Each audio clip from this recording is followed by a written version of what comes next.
before I give you my opinion on the first ever MLB game on Netflix, this video is sponsored by Kalshi, Polymarket, FanDuel, Prize Picks, DraftKings. No, I'm just kidding. And also, you have to watch season 2 of the brand new Netflix show, Dick and Balls, streaming right now, only available free and live on Netflix. No, guys, that's what last night felt like. All right, we're going to play it right here. A lot of this stuff, the pregame hoopla, the 30-minute pregame, all this stunts that they're doing, giving it to a comedian down in McCovey Cove. They're having some WWE guy do some Netflix promotion, play ball before the game. Of course it was going to be like that. That's not the reason why I'm mad. That's not the reason why I'm complaining. I saw social media, a lot of the reason why people were complaining were the non-baseball things. But you have to think about the goals, all right? Yes, this pregame literally lasted 30 minutes, and you guys know how I am on this channel. I like to play highlights, and I like to react as we go. This stuff lasted 30 minutes, but you have to think about what Netflix was doing. They were pandering to the casual viewer. That's what MLB is trying to get money on. They know the diehards like me and you who are watching this random channel that has about 500 subscribers and 2 views. They know that we are going to watch because you are deep on the YouTube algorithm.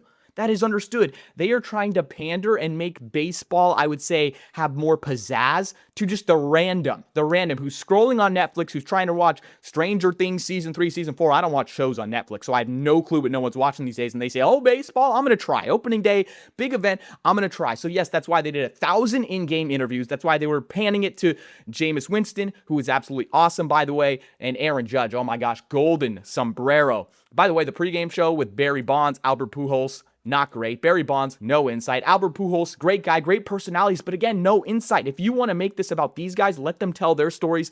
Seriously, when they would ask him, what do you think about the Giants lineup? What do you think about Aaron Judge?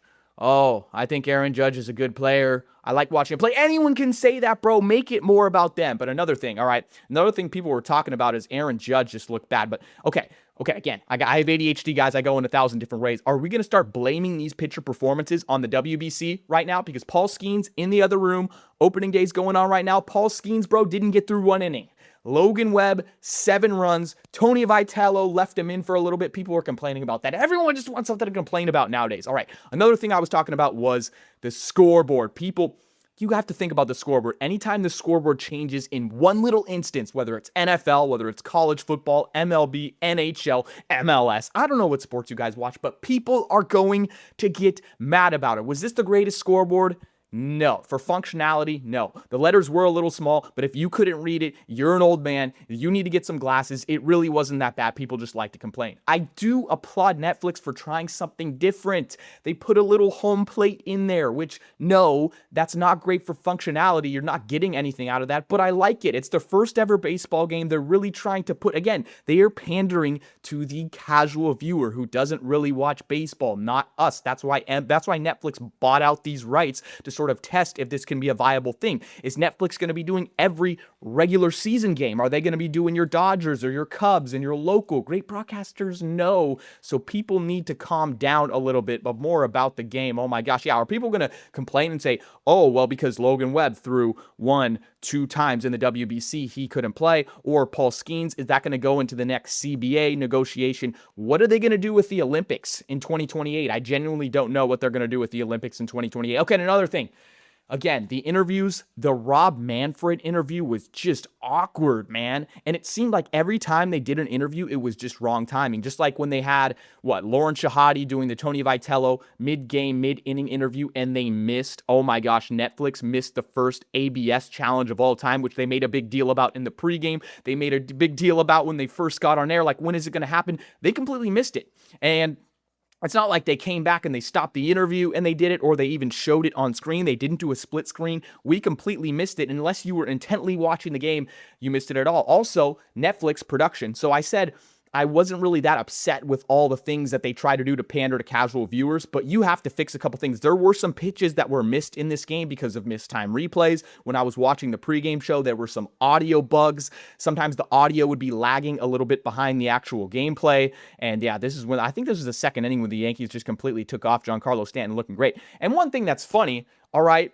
is that Jazz Chisholm's going 162 for 162 this year. They mentioned it on the broadcast. Matt Vasgersian, oh my gosh, great. Matt Vasgersian, great. I don't think the chemistry was all too well between CeCe and Hunter Pence. CeCe and Hunter Pence, both by themselves, good personalities, but there were some blemishes in chemistry you could really see early on in the broadcast, and a lot of people probably won't pick up if they don't do play-by-play or broadcasting. I'm a play-by-play broadcaster. I've done this for years and years and years. Not very many years. I'm a young guy, but I can see when guys have chemistry and not. I'm wondering, do you guys think they had good chemistry on air, the three of them? I think Matt Vasgersian's one of the GOATs of all time. I think he calls a lovely game. Hunter Pence had moments where he had some really good analysis, but also he was having moments where, hey, you're Captain Obvious. And what was going on with all the hit balls on the Yankees? What, we saw 3, we saw 4 of them. Balls were flying everywhere. And man, this was just, so could you guys really not read? Okay, hurry up. Could you really not read that writing? Could you really not? Logan Webb? Are you kidding me? People saying they weren't able to read it. I just don't buy it. But I think I got all my thoughts out for this game. Is that, okay, the things that Netflix is going to do to get the casual viewers, we're not going to like as baseball fans. But still, you have to get the ultimate product right, which is cover the baseball game. And if you miss coverage, you in the green screen. Oh my gosh, another thing was the green screen, if we see it soon.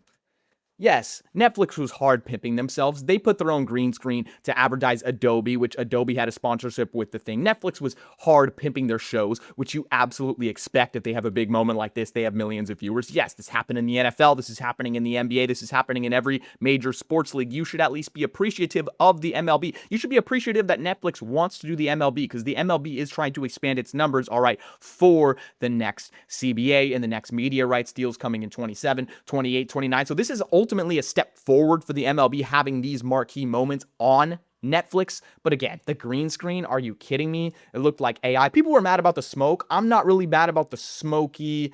I would say maybe it was the 3rd inning where the camera just didn't look great from the center field shot. Yeah. Oh my gosh. What is, these highlights suck from MLB, bro. Oh my goodness. Just, I don't care.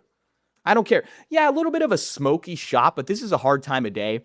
These games need to get outlawed, bro. Just anytime it's a West Coast primetime start or primetime for the full country where it's 5, 5:30, 6 p.m., especially in the summer when you're doing Sunday night baseball at Dodger Stadium.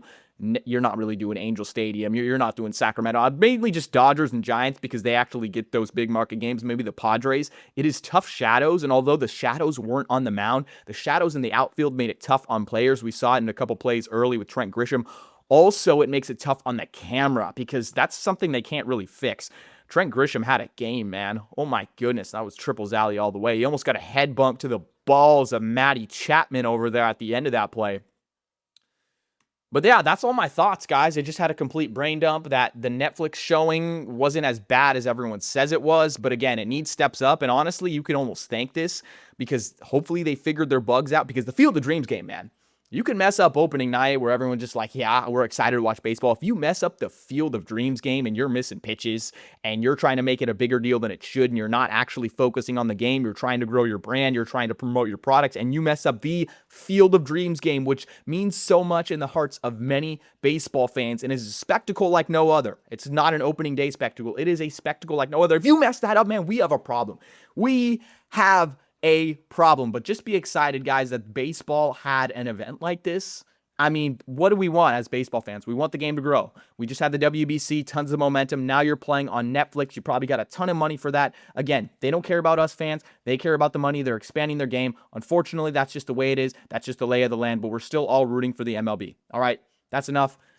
That's enough. And go make sure to watch Season 2 of Netflix Dick and Balls streaming live and only on Netflix. Only on Netflix, guys. You can only watch it on Netflix. Presented by Adobe. Remember, get your free dinger deal on FanDuel, Prize Picks, DraftKings, Polymarket. Remember, we don't have anything scam to do with gambling. No. It's just the lay of the land, man. But subscribe for more baseball content all season. I do MLB content. I do KBO content. I do Australian baseball content. I'm an Australian play-by-play broadcaster. My name is Andy. If you don't know me, if you're new, if you're still watching, thank you. All of that. I'm just going to get out of here, bro. We need to get out.